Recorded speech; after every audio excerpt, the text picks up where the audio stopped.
প্রতিনিয়ত শিমুলিয়া ঘাট থেকে চাঁদা তুলছে লক্ষ লক্ষ টাকা, এবং সেই চাঁদা তুলছে বিএনপি নেতাকর্মীরা। ঠিক আওয়ামী লীগ যেভাবে চাঁদাবাজি করত একইভাবে চাঁদাবাজি করছে, শুধুমাত্র রূপটা চেঞ্জ হয়েছে, ব্যক্তিগুলো চেঞ্জ হয়েছে, কিন্তু চাঁদাবাজি করার যে স্টাইল সেটি ঠিক আওয়ামী লীগের মতো। আমার প্রিয় সহযোদ্ধারা, আমার কলিজার ভাই ও বোনেরা, আমি এই ধরনের ভিডিওতে কেন অংশগ্রহণ করছি, আমি কেন এই ধরনের ভিডিও করছি যেখানে প্রথম আলো নিউজ করেছে বিএনপি লক্ষ লক্ষ টাকা চাঁদা তোলা ইতিমধ্যে শুরু করেছে, প্রথম আলো এটা নিউজ করেছে। আমি কেন বলতেছি, আমিও তো শহীদ প্রেসিডেন্ট জিয়াউর রহমানের আদর্শ লালন করি, বেগম জিয়াকে ভালোবাসি, তারেক রহমানকে পছন্দ করি, তাহলে আমি কেন করছি আমার প্রিয় সহযোদ্ধারা? কারণ আমি সত্যি সত্যি বিএনপিকে পছন্দ করি। আমি বিএনপির কোনো দালাল হতে চাই না, আমি দেশে গিয়ে বিএনপির কোনো পদ নিতে চাই না। আমি চাই আমি যে দলকে ভালোবাসি সেই দলের বিরুদ্ধে এই ধরনের অভিযোগ কখনো না আসুক।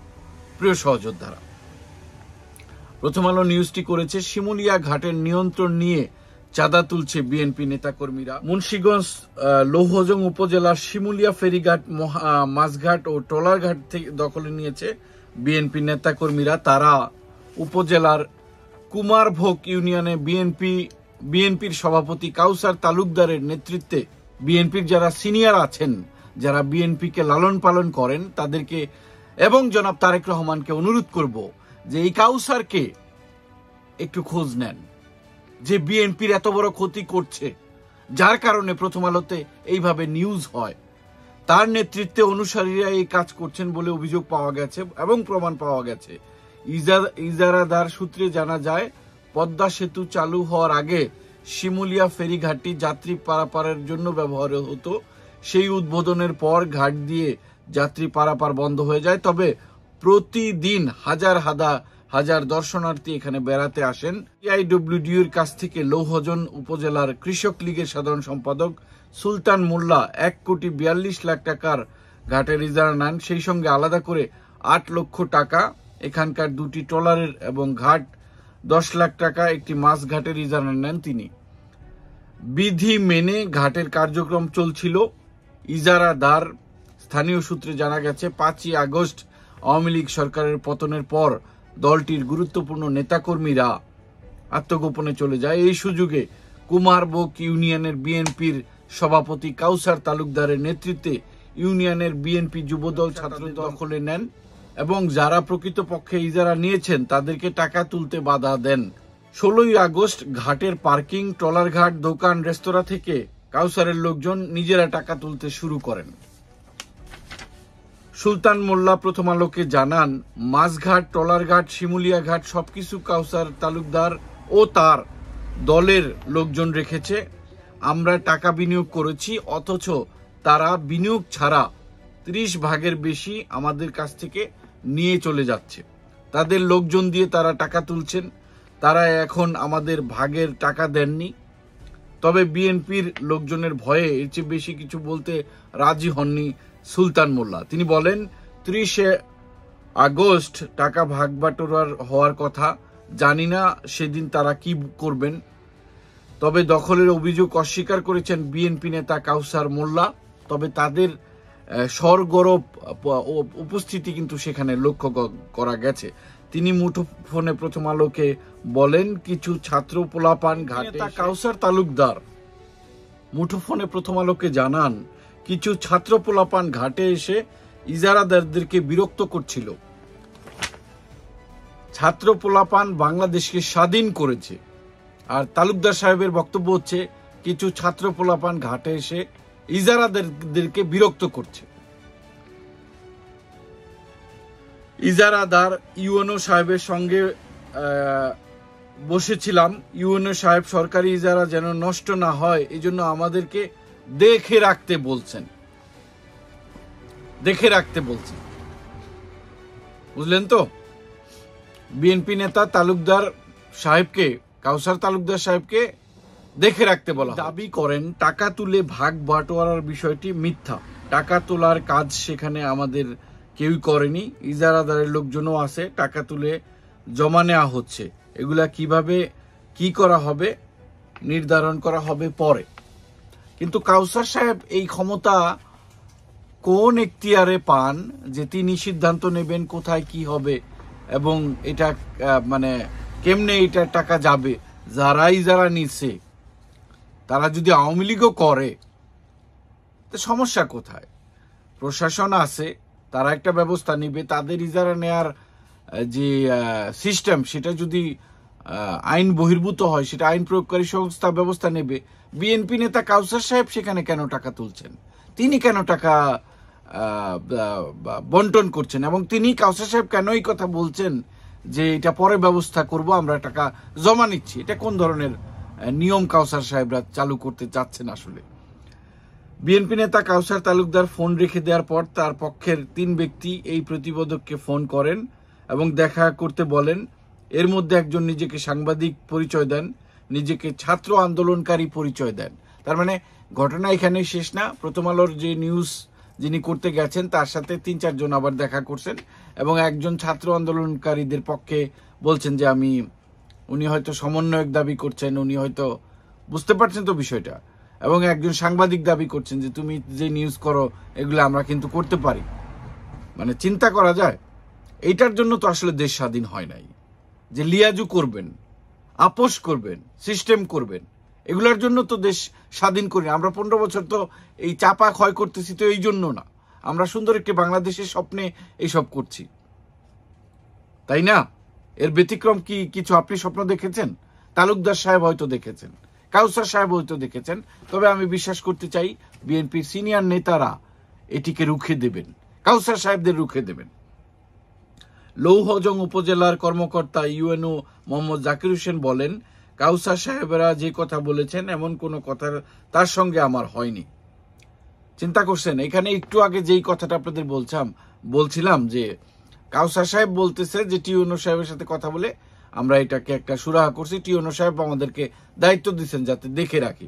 এখন টিউনো বলতেছেন যে তার সাথে আমাদের এই ধরনের কোনো কথা হয় নাই। আসলে তো প্রশাসনিক কর্মকর্তা আওয়ামী লীগ গেলে গা বিএনপিকে দৌড় দেয় এসে বুঝায় দায়িত্ব দিবে চাঁদা খাওয়ার জন্য, এটা তো হতেও পারে না।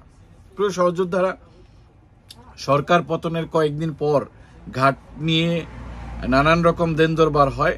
কাউসারের লোকজন নিয়ে আমার কাছে আসেন, আমি তাদের পুলিশ এবং বিআইডব্লিউডির সঙ্গে কথা বলতে বলেছিলাম। গত সোমবার বিকেলে শিমুলিয়া ঘাটের এলাকায় সরজমিনে দেখা যায় ঘাটের পার্কিং মাঠের প্রবেশ মুখে কয়েকজন ব্যক্তি মোটরসাইকেল প্রাইভেট কার থামিয়ে টাকা তুলছেন।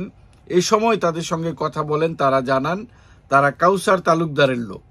আমাদের বিএনপি বাংলাদেশ জাতীয়তাবাদী দল, তারেক রহমান, খালেদা জিয়া, বেগম জিয়া এবং প্রেসিডেন্ট জিয়াউর রহমানের আদর্শ ভেঙে কাউসাররা বিএনপিকে এইভাবে কলঙ্কিত করছে। আমাদের আসলে কথা বলতে হবে, আমাদের প্রতিটি অঞ্চলে বাংলাদেশের সব জেলায় কাউসাররা যেন এইভাবে আমাদেরকে কলঙ্কিত না করতে পারে। আমরা এটা চাই না।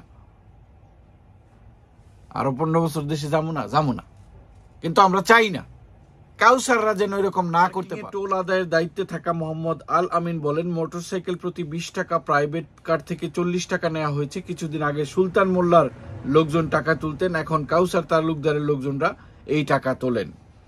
বিএনপির সংবাদ সম্মেলনে চাঁদাবাজি বন্ধ ও বাস বদলানোর আশ্বাস। বিভিন্ন সূত্রে বলা হয়েছে প্রতিদিন পার্কিং এলাকা থেকে 30,000 টাকা তোলা হয়। এছাড়া মাঠে 15টি খাবারের হোটেল এবং প্রায় 2.5 শতাধিক চা, কফি, শিশুদের খেলা সহ বিভিন্ন পণ্যের ছোট দোকান রয়েছে। এসবের মধ্যে খাবার হোটেল থেকে প্রতিদিন 2,000 এবং ছোট দোকান থেকে প্রতিদিন 250 টাকা তোলা হয়। টাকা তোলার দায়িত্বে রয়েছেন কাউসারের অনুসারীরা। কুমারভোগ ইউনিয়নের বিএনপি সাধারণ সম্পাদক আনোয়ার হোসেন, কুমারভোগ ইউনিয়নের ছাত্রদলের সম্পাদক সোহান মৃধা, ছাত্রদল নেতা মিলন ঢালি, ইউনিয়নটির 9 নম্বর যুব দলের সভাপতি ইলিয়াস মাতব্বর, স্বেচ্ছাসেবক দলের নেতা অনিক হোসেন সহ এই ঘাট থেকে লক্ষাধিক টাকা নিয়ে যাচ্ছে, যার তত্ত্বাবধান করছেন আমাদের বিএনপির সংগ্রামী সহযোদ্ধা কাউসার তালুকদার ভাই। প্রিয় সহযোদ্ধারা, জানা যায় মাঝঘাট থেকে তোলেন লৌহজং উপজেলার ছাত্রদলের সদস্য সোহাগ মৃধা, টলারঘাট থেকে স্বেচ্ছাসেবক দলের নেতা পারভেজ খান এবং বাসস্ট্যান্ড দখল করে শ্রমিক দলের নেতা জাকির হোসেন টাকা আদায় করছেন বর্তমানে। সোহান মৃধা বলেন, আমি একদিন ঘাটে গিয়েছিলাম, কাউসার তালুকদারের 4 জন ঘাটের দায়িত্ব বুঝিয়ে দিয়েছেন, আমি এগুলার মধ্যে নাই। উনি ভালো মানুষ আসলে। কুমারভোগ ইউনিয়নের বিএনপি সাধারণ সম্পাদক আনোয়ার হোসেন তাদের লোকজনদের দিয়ে টাকা তোলার বিষয়টি স্বীকার করেছেন। টাকা কিভাবে ভাগ হবে এটি সভাপতি কাউসার তালুকদার জানেন বলে তিনি জানিয়েছেন। মানে কাউসার ভাই কিন্তু ঘুরে ফিরে আমাদের জনপ্রিয়তার শীর্ষে চলে আসতেছেন। কাউসার ভাইয়ের আগমন শুভেচ্ছার স্বাগতম দেব না, কারণ তিনি বিএনপিকে কলঙ্কিত করছেন। আমি বলবো কাউসার ভাইয়ের আগমন সামনে হোগা পিছে ধন, কারণ কাউসার ভাই একজন খারাপ মানুষ। কাউসার ভাইকে বিএনপিতে আমরা চাই না। নাম প্রকাশ না করার শর্তে স্থানীয় বিএনপির কয়েকজন নেতাকর্মী বলেন, দল যেখানে সব বিতর্কের বাইরে থাকতে চাইছে, সেখানে ছাত্র জনতার এই আন্দোলনকে স্বাগত জানিয়ে সুন্দর একটি রাষ্ট্র ব্যবস্থা গড়ে তুলতে চাচ্ছে, সেইখানে কাউসার ও আনোয়ারদের মতো বিএনপির নামধারী কয়েকজন নেতারা আবার সেই অরাজকতা পরিস্থিতি তৈরি করতে চাচ্ছেন। তারা ক্ষমতা দেখিয়ে আওয়ামী লীগ নেতাদের ইজারা নেওয়া ব্যবসা নিজেদের দখলে নিয়ে টাকা তুলছেন, লুটতরাজ করছেন। খেয়াল করেন, কিন্তু এটা কিন্তু বিএনপির আর অন্য নেতাকর্মীরা বলছেন এই কথাগুলো। নেতাকর্মীদের বেতন দিন, মানুষকে তার চাঁদাবাজি থেকে মুক্ত দিন। মুন্সিগঞ্জ জেলা বিএনপির আহ্বায়ক কমিটির সদস্য সচিব, দলটির কেন্দ্রীয় কমিটির সমাজ কল্যাণ বিষয়ক সম্পাদক কামরুজ্জামান রতন প্রথম আলোকে বলেন, শিক্ষার্থীরা একটি বৈষম্য বিরোধী দেশ গড়তে রক্ত দিয়েছেন, আমরাও এমন দেশ চাই। শুধু কুমারভোগ নয়, মুন্সিগঞ্জের যেখানেই দলের নাম ভাঙিয়ে যারা অন্যায় কাজ করবে তাদের বিরুদ্ধে আইনগত সাংগঠনিক ব্যবস্থা নেওয়া হোক। আমার প্রিয় সহযোদ্ধারা, আমরাও আসলে এটিই মনে করি যে দল একটি ব্যবস্থা নেবে। প্রথম আলোতে আমরা বিএনপি চাঁদা তুলছে এরকম কোনো নিউজ চাই না। কোনো আনোয়াররা, কোনো কাউসার তালুকদাররা প্রেসিডেন্ট জিয়াউর রহমানের যে আদর্শ ছিল, কাউসাররা এসে যদি এই ধরনের ছেঁচড়ামি করে, পারভেজরা এসে যদি এরকম ছেঁচড়ামি করে, বিএনপির প্রতি ভালোবাসা রাখতে পারবে না। আমাদের প্রতি মানুষের ভুল ধারণা হবে। আমি বিশ্বাস করতে চাই, আমার মতোই বিএনপিকে যারা পছন্দ করেন, প্রেসিডেন্ট জিয়াউর রহমানকে যারা পছন্দ করেন, তারা চাঁদাবাজি পছন্দ করে না। তারা এটাও চায় না যদি আওয়ামী লীগের কোনো নেতা সেখানে ইজারা নিয়ে থাকেন, তাকে লাথি মেরে তিনি সেখানে চাঁদা তুলবেন। আওয়ামী লীগের সেই লোক যদি সঠিক পদ্ধতিতে, স্বাভাবিক প্রক্রিয়ায় সেটি নিয়ে থাকেন, তার যতদিন এখতিয়ার থাকে তিনি ততদিন সেখান থেকে টাকা আদায় করতে পারেন, যেহেতু সেই ইজারা নিয়েছেন। আর যদি আইনের ভাষায় তিনি কোনো ভুল করে থাকেন, সেটা আইন প্রয়োগকারী ব্যবস্থা নেবে। আমরা বিশ্বাস করতে চাই কাউসারদেরকে দল রুখে দেবে, কাউসারদেরকে প্রশাসন রুখে দেবে। আমার ভিডিওতে অনেকেই আজকে হয়তো আমাকে গালাগালি করতে পারেন, কিন্তু শুরু থেকেই তো আমরা এমনই ছিলাম যে আমরা ভুল নিয়ে বলবো, আমরা খারাপ নিয়ে বলবো। আমরা তো এমন কোনো কমিটমেন্ট করি নাই ভিডিও করার সময়, ইউটিউবে আসার সময়, ফেসবুকে আসার সময়, যে আমরা শুধু দালালিই করব, আমরা শুধু প্রশংসাই করব। আমরা অন্যায়টা দেখব না, আমরা অন্যায়টা দেখব, আমরা খারাপটা নিয়ে বলবো, কারণ আমরা দেশকে ভালোবাসি, আমরা আমাদের দলকে ভালোবাসি। প্রত্যেকে ভালো থাকবেন। সুষময় শরীফ আজকের মতো এখানেই বিদায়। এই চ্যানেলে যদি আপনি নতুন হয়ে থাকেন, সাবস্ক্রাইব করে এই পেজে ফলো দিয়ে আমাদের সঙ্গেই থাকবেন। প্রত্যেকেই ভালো থাকবেন। আসসালামু আলাইকুম।